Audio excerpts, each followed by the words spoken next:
Hey everybody, Marshall Apologist here again. I made a comment on another video that I might make a video specifically detailing a libertarian Christians or Christian libertarians' perspective on the Black Lives Matter movement as a whole. Partially due to the other video. I guess overall the primary issue that I should bring up is that I'm not against the movement in general. In my previous video might make people think that I am. I'm really not. I'm against very few movements in general. The whole social justice warrior thing in general, I tend to be against. But it's not because I'm against social justice, period. I'm just against the means by which people think is a good idea to actually achieve it. Namely, the reduction in overall people's freedom. And I guess that's kind of the same way that I feel about Black Lives Matter, but to a much lesser extent. Principally because there is a problem in the U.S., stemming from a number of issues. For a lot of different reasons, the black people in the U.S. do have a lot harder life to live. In certain respects than white people, statistically at any rate. And I say statistically because it seems like everybody wants to chalk it all up to racism and white people being a problem and things of that nature. And I mean, sure, that's going to be a little part of it. I mean, whoever is the general majority popular controlling population statistically is probably going to have some sort of an advantage over those who aren't. People are always susceptible to some sort of groupthink and social bias and things like that, and that's everywhere. And it doesn't really matter who's the majority or who's the minority. That just happens everywhere to some extent or another. But in specific, to go well beyond that, you do have a lot of things in the U.S. that are really strange. You have laws that favor particular things, like especially minorities, racial minorities, and so forth. You have black colleges, black churches, white churches, for whatever reason. And those are very, very strange. And to some extent, I mean, a lot of it is kind of an antebellum South sort of a thing. Where, people had to have their own separate churches and so forth, and that's really, really, really odd and really kind of scary to think about. And to some extent, a lot of these organizations were invented out of the mere need for survival, depending on what part of the country you're talking about. But you do have other things, too, that kind of keep people separated, and keep people looking at one another as the other. And without really intending to. Some of it is actually very much meant to be. There are many people I know that they want the war on drugs in the U.S. to continue because drugs disproportionately affect African American people in the U.S. Therefore, we need to get rid of the drugs. And a lot of that is kind of held on to by a lot of people because they're like, well, see, no, I'm for African Americans being lifted out of poverty and drug use and drug abuse and things of that nature. So that's why I want to get rid of the drugs, which kind of doesn't work. It's sort of the opposite effect. It's one of the weird places where I find conservatives actually care more about the intention than the effect. Much like liberals often care about the intentions of things like,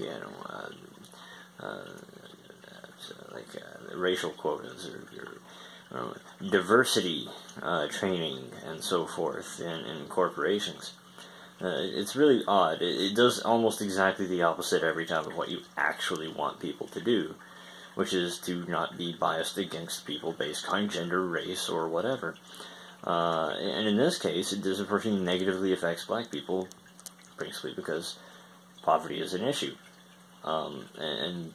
So yeah, we should get rid of the war on drugs, and treat it like other countries have started to in more recent times, as a public health issue. And if we do that, then I think they'll be a lot better off. and that's not so much from a Christian perspective as a libertarian perspective. I just, where the evidence seems to go in history is what I think we should implement as public policy. Wacky idea. Otherwise, my only other thing with the Black Lives Matter movement, as a movement, is I would warn you guys to be very, very cautious of who you should let into the movement, who you should allow to identify with you. And I know it's very, very hard to not let people identify with the movement if they so choose, because anybody can just pick up any flag, bumper sticker, anything, and just say they're part of the movement. I know it's very difficult to actually do anything about that. But if you're not really careful about being very public and very open about who represents your views, you will end up like the Tea Party. You will end up like Occupy Wall Street. You will end up like Gamergate. You will end up like many, many movements that have come and gone in very recent times. Very, very recent. All of those were less than 5 years old. All of them. You will let... If the crazies are allowed to run the asylum, you will allow a very loud minority of people hijack your movement, do crazy stuff, like the people that interrupted Bernie Sanders. Bernie Sanders is the farthest thing from an anti-African American racist you could possibly hope to get in a politician. And Black Lives Matter activists totally hijacked his podium.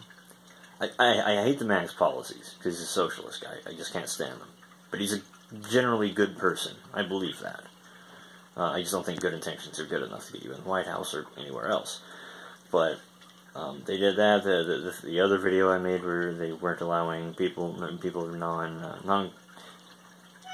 of non-color, I guess, I don't know how to say that, into the library to be with them in their meetings. Things of that nature. It's utterly ridiculous behavior. It's racist. Don't let them do that.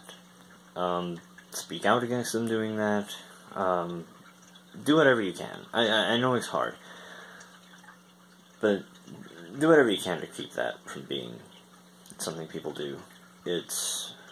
It'll destroy you, because in the media, that's all people are going to see.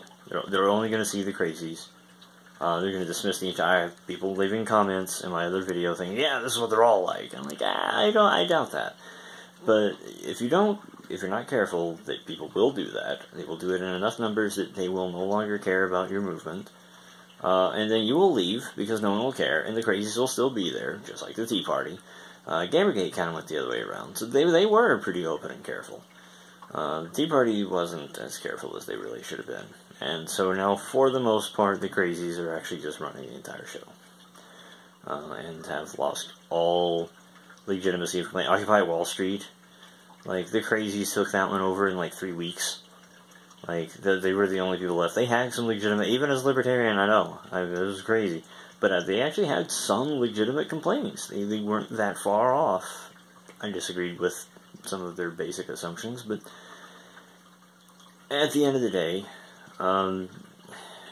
just try to organize, get some kind of hierarchy if you can, be really open in public, and as best you can, when people do dumb things in your name, call it out, make it public, bash them on Twitter or Facebook, whatever it takes.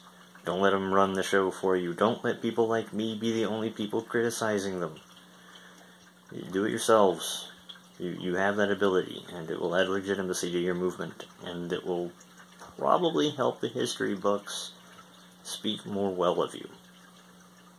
That's just me. Hopefully that counts for something. Have a good one.